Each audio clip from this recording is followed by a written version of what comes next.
aqui, naquele que eu vou começar a aula de hoje, nós temos palavras-chave sobre metodologias ativas. Que são palavras que não se encaixam de jeito algum, de forma alguma, na educação tradicional, na educação bancária. Então, já fica aí também de dica, né? Então, vamos aqui. Acho que aqui é, assim, né, o chave de hoje, né? O ponto principal. A maior parte das questões de metodologias ativas de todas as bancas aqui do Sul, então eu só posso afirmar, de todas as bancas aqui do Sul, perpassam por a mais cobrada delas, né? É o ensino híbrido, que também é metodologia ativa, que é a sala de aula invertida. Eu sempre falo para vocês, de 10 questões de metodologias ativas, umas 7, vou deixar em 7, 6, tá? São de sala de aula invertida. Não sei por quê. Talvez porque seja uma mais tranquila, mais possível de fazer. Mas as questões que mais caem quando eles colocam este conteúdo em prova é saber as características dessa metodologia, porque ela vai ao encontro do que a BNCC defende, né? Que é um aluno protagonista. Então, a prof colocou aqui para vocês essas principais características e que se aplicam, gente, para todas. Qualquer metodologia ativa vai focar de alguma maneira nisso aqui. Estou vendo um erro ali de separação silábica na autoavaliação. Eu tinha arrumado e sempre passa alguma coisa, né? A autoavaliação não se separa a sílaba assim. Mas vamos lá. Metodologias ativas. Deixa eu começar aqui por baixo, tá? Primeira, né? Protagonismo do aluno, aluno ativo.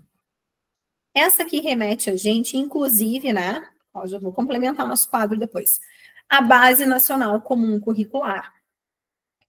É o aluno que inteiramente participa do processo de ensino e aprendizagem, então, assim, antagônica, contrária, controversa, né? Ao ensino tradicional. É a primeira coisa que a gente vai pensar quando pensa em metodologia ativa. É ação, né? Aluno ativo, aluno que vive a ação pedagógica necessariamente. Uma outra característica, que cai bastante, é a questão da personalização do ensino. Um ensino que é personalizado. Porque no exato momento que a gente vai construir, né, o ensino que o aluno precisa agir, participar, eu tenho que dar conta, enquanto professor, de encontrar dentro da intervenção, da mediação que a gente vai usar, algo que realmente seja possível dele agir, participar e ser protagonista. Algo que seja acessível para o meu aluno. Porque se eu levar algo que ele não tenha condições ainda, né, porque ele não construiu as aprendizagens necessárias, eu não vou possibilitar, ele vai travar. Então, o professor, dentro desse sentido aqui, né, dentro dessa metodologia, ele vem como um mediador. Ele vai dar feedback constante para esse aluno. Uma outra palavra que é bem usada, que vocês vão ver lá nos quadros comparativos, é que o professor também pode ser um facilitador. Essa facilitação, eu só quero fazer um parênteses, tá? Porque essa palavra é muito utilizada na tendência pedagógica do Carl Rogers, lá na não diretiva, né? Na escola nova não diretiva, ou na tendência, melhor, na teoria de educação humanista. Que aí a questão do facilitador é como se o professor estivesse ali parado, né? E o aluno que vem até o professor e ele aí sim dá o rumo nesse processo junto com o aluno. Mas não é o professor que decide, né, qual a intervenção melhor. O professor está ali para ajudar o aluno. Então, não é exatamente assim que precisa ser, ok? O professor, nas metodologias ativas, ele vai mediar. Porque ele vai levar essas estratégias, ou melhor, ele vai levar esses métodos para a sala de aula. Ele pode facilitar durante o percurso. No sentido, tá, agora eu quero, né, vou propor enquanto professor para a turma aqui, que vocês pesquisem, tá lá o grupo do Rafa, da Carol e da Keller, da Marielle Tonin, da Luciane e da Chayane, né, da Raquel, da Paty e da Mariana. Vou usar só esses grupos aqui hoje. Tem 3 grupos aqui na nossa turma, ok? Vocês vão fazer uma pesquisa sobre o porquê do dia do trabalho amanhã. E aí, eu dei, né, ali, vocês vão pesquisar. Aí, tá, vocês vão lá para o grupo de vocês, daqui a pouco vem a Luciane. Ô, Pro, olha só, a gente está com dúvida, não está conseguindo, não sei o quê. Bom, aí eu vou facilitar. Vocês vieram até mim, e aí eu vou fazer o processo de facilitação. Entende? Eu comecei com a mediação, coloquei vocês no protagonismo, vocês estavam ali tentando, eu estou observando, porque o fato de mediar não quer dizer que eu não vou fazer nada, mas eu também vou dar essa autonomia. Oi, Fê. Mas vocês vêm até mim agora e eu vou facilitar, tá? Vocês não estão conseguindo, vamos lá. Então, o prof vai dar esse auxílio para vocês. Vem cá, qual é o site que vocês pesquisaram aqui, né? Já pesquisaram em mais de um? Já compararam as informações? É uma facilitação nesse sentido. Então, não é que o professor deixe de mediar num sentido de intencionalidade. Só para ficar claro, porque vocês vão ver bastante essa palavra facilitador lá. Então, não é o professor tá parado sem fazer nada. Não. É nessas situações. O aluno é ativo, protagonista. Mas ele vai ter dúvidas. E ele vai ver o professor, prof, vem cá, olha só, estamos no rumo certo? Deixa eu ver, ó, tá legal, mas quem sabe? Vocês já tentaram fazer assim? Já pensaram de outra forma? Vai dar, né? Vai fazer perguntas, vai indagar. Isso é uma facilitação. E esse feedback constante, né? Essa partilha constante que o professor também vai oportunizar. Bom, falei de personalização, de protagonismo, né, do aluno. Então, vai se encaixar diretamente com o professor. As metodologias ativas, pessoal, elas são muito potentes no desenvolvimento de competências, porque sai daquele trivial, né, da aula expositiva, que o professor fica ali falando e falando. Então, o aluno, quando ele vai atrás do seu conhecimento, no sentido de ação, né, de construção, e o professor fazendo essa mediação, essa facilitação, auxiliando esse aluno, vai, por exemplo, por meio de resolução de problemas, vai entendendo o quanto aquele conhecimento, aquele conteúdo que ele está ali trabalhando, se aplica na prática de vida dele. Por isso que é tão importante, né, a questão do problema. Por isso que tantas delas trabalham com resolução de problemas, ainda que não seja somente a aprendizagem por problematização ou aprendizagem baseada em problemas. Outras vão trazer problemas. O projeto, a metodologia de projetos, aprendizagem baseada em projetos, que é uma metodologia ativa, ela trabalha também por resolução de problemas. Então, esse resolver problemas é um grande meio de o aluno entender onde o conhecimento que eu estou aprendendo aqui na escola resolve problemas lá na minha vida. Porque vão vincular problemas e situações reais para que o aluno resolva. E desse desenvolvimento de competências ajuda na aprendizagem significativa, né, a construção de significados, porque o aluno vai vinculando os conhecimentos que vão sendo trabalhados, a possibilidade de fazer a integração entre teoria e prática, a possibilidade de trabalhar interdisciplinarmente e transdisciplinarmente. A gente sabe que é mais difícil? Mas é possível também, por que não, né? Vai fazer um projeto que consegue integrar todas as disciplinas? Também não teria problema algum. Ó, a prof já vai tendo outras ideias, viram? Eu fiz, pensei, mas sempre surge alguma coisa quando explica, né? Na questão dessa ação, desse aluno, voltando a ele, a metodologia ativa, quando parte de uma situação real, de algo que faça parte da realidade, do contexto, do interesse do aluno, tende a trazer engajamento, tende a motivar o aluno a participar, que é a motivação que eu comentei com vocês, né? A motivação intrínseca.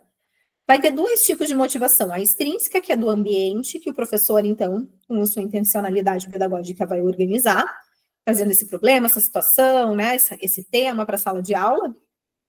mas nós temos a motivação intrínseca, que é o aluno, que é de nós. Vocês estão aqui por um motivo. E isso, desculpem.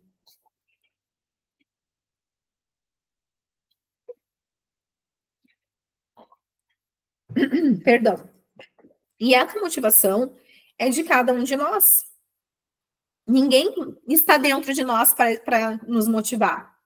Né? O meio, a externa, pode mobilizar isso. Mas eu tenho que estar de corpo presente, realmente querendo fazer.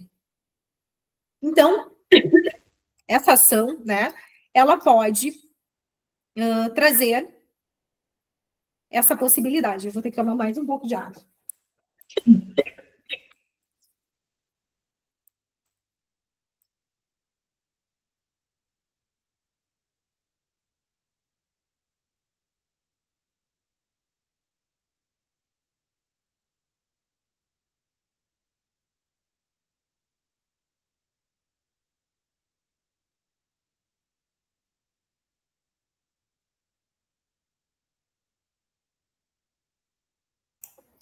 Acho que passou. Uma crise de tosse. Desculpem. Bom, quando a gente fala de metodologias ativas, e fala de protagonismo, e fala de ação, elas podem trabalhar o aluno na individualidade, não no individualismo, lembra, né? A individualidade, ela é super possível. Então, o aluno pode fazer trabalhos individuais. A pesquisa pode ser individual, ele pode trabalhar e entregar um trabalho individualmente, mas elas vêm também como uma possibilidade de trabalhar a educação socioemocional. Também por isso que hoje a gente fala muito delas, porque elas são uma possibilidade de trabalho colaborativo. Elas são uma possibilidade de aprendizagem em cooperação do grupo, que eles consigam se ajudar, que eles consigam estar juntos, né, nesse trabalho, negociando, encontrando estratégias, criando conhecimento compartilhado, nessa cocriação de conhecimento, é um conhecimento compartilhado. Um tem uma ideia, um acha uma parte na pesquisa, o outro faz a sua interpretação, o outro traz uma outra colaboração, e isso junto se torna conhecimento.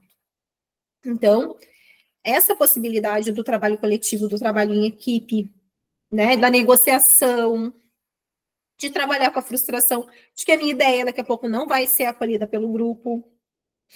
Isso é super importante, né, para a construção do ser humano, para a construção das relações intra e interpessoais, né, do autoconhecimento, são coisas que a BNCC também nos traz. Empatia, cooperação, aquelas habilidades, ou melhor, competências gerais que a Base Nacional Comum Curricular nos traz. Além disso, o trabalho por metodologias ativas nos traz experiências práticas. Por exemplo, quando se resolve um problema, e esse problema resolvido por conta de um conhecimento construído, se volta à prática para aplicar. Se começa a elaborar hipóteses, vai se pensar em como essas hipóteses, então, vão ser comprovadas, quais a gente vai poder aplicar, se volta à realidade para a solução desse problema. É super possível. Reflexão sobre a prática. Bom, fizemos as nossas experiências, aplicamos e aí, realmente resolveu o problema? Realmente surtiu efeito lá na nossa realidade? Que aprendizados nós construímos? Ou não resolveu todo o problema, mas resolveu em parte. O que a gente tira disso? Então, é super possível. E são formas de construção, né, de um ser humano. Não é só aprendizado teórico, técnico. É a formação de um ser humano multidimensional. A bendita da formação integral, que a BNCC tanto nos diz. Aí, né, eu acabei comentando, estava aqui embaixo, né, resolução de problemas, tomada de decisões, pensamento crítico reflexivo. Isso são possibilidades que a maior parte das metodologias ativas, ou melhor, né, todas são possíveis. Depende da abordagem que o professor vai dar. Na sala de aula invertida, quando o professor libera o conteúdo prévio para o aluno levar para casa, olhar em casa previamente a teoria. Ele vem para a sala de aula. Aquela parte prática da sala de aula invertida, que o professor vai estar mediando, vai tirar as dúvidas, ele vai fazer uma abordagem. Isso vai envolver tomada de decisões do aluno, de como ele vai usar o conhecimento que ele viu. Vai envolver pensamento crítico e reflexivo do aluno. Essa tomada de decisões não vem do nada. Essa tomada de decisões vem. Por que eu vou agir assim? Por que eu resolvo isso assim? Por que o conhecimento aqui se aplica dessa maneira? Então, são, né, cruzamentos que vão acontecer. E elas contribuem, então, para a autonomia, para o aprender fazendo, né, mão na massa, cultura maker, a gente vai ver que é uma metodologia ativa que se fala muito hoje. E ela é muito simples. A gente faz cultura maker há muito tempo. Tem gente fazendo cultura maker, gente, trabalhando com reciclagem e ganhando prêmios em competições brasileiras. Hoje, agora pouco antes da aula, eu estava vendo uma amiga minha que era diretora, né, na mesma época que eu era diretora numa escola rural. E ela está numa outra escola rural agora, ela foi remanejada pela SMED, ela é uma diretora indicada. E é nessa outra escolinha rural, ela levou o projeto de robótica. E hoje, a escola dela foi para a final de um campeonato no Sinodal. É uma escola rural, pequenininha, lá em Gravataí. E eles estão competindo lá no Sinodal com outras escolas. E o foguete que eles construíram é de garrafa PET. Reciclagem, cultura maker, mão na massa. Robótica atrelada, né, ao aluno construir, botar a mão na massa com reciclagem. Então, aprendem fazendo, né, e aprendem outros conhecimentos a respeito. Também responsabilidade pelo próprio aprendizado, porque é o protagonismo do aluno. Né? O aluno tem que construir, ele é ativo durante o processo. E as metodologias ativas, elas falam de uma avaliação formativa. Se vocês olharem todos os quadros comparativos que eu trago para vocês lá, qual é a avaliação que remete? Ou está escrito formativa com uma palavra em si, ou contínua, processual, características da formativa. Um instrumento muito utilizado dentro da avaliação formativa, ou um exemplo de instrumento da avaliação formativa, é a autoavaliação. E na autoavaliação, o aluno é protagonista, ativo, tem personalização, porque cada aluno faz a sua fala de si. Ele vai ter pensamento crítico reflexivo do seu processo de aprendizagem, das suas dificuldades. Tem autonomia para fazer isso, né? Ele vai colocar ali o seu feedback do seu processo de aprendizagem. Então, ele vai contar sobre si. O quanto ele aprendeu, o quanto ele desenvolveu, quais as dificuldades que ele ainda sente. Ele vai ser ativo, inclusive, na sua própria avaliação. Essas, então, são características das metodologias ativas, como todas essas palavras-chave aqui, esses termos-chaves, vocês podem, né, encontrar em alternativas. Não é uma característica, então, não ter algumas dessas e uma que foge da possibilidade. Ou qual é a única? Ou entre as alternativas, entre as sentenças, quais são, né? 1, 2, 3, 4, 5, daí tem que marcar lá só as alternativas que são, por eliminação que a gente faz, né? Ajuda pra caramba essas palavras, ao invés de ficar decorando textos e qual autor, né? Da onde é que eu tirei? Tem o Adam Sanz, e eu tô com problema para dizer o nome do outro cara. Não adianta, eu não consigo dizer. Eu li a obra dos dois, que é uma obra que fala de sala de aula invertida, tá? É uma referência, são dois americanos. E eu não consigo dizer, eu não sei porque, o que aconteceu que eu não consigo mais dizer o nome do segundo autor, mas é o Adam Sanz, e daqui a pouco vem o nome do outro. O José Morin, a Lilian Bassic, né, que são as principais referências sobre metodologias ativas aqui no Brasil, que vocês vão ver Morin em prova direto. A Bassic é uma parceira dele, que escreve bastante com ele. Tem o Trevisan também, que também escreve, sim, mas não é tão frequente quanto o Morin e ela. São as principais referências, e a gente tira, então, dessas referências, né, esses termos aqui para montar para vocês.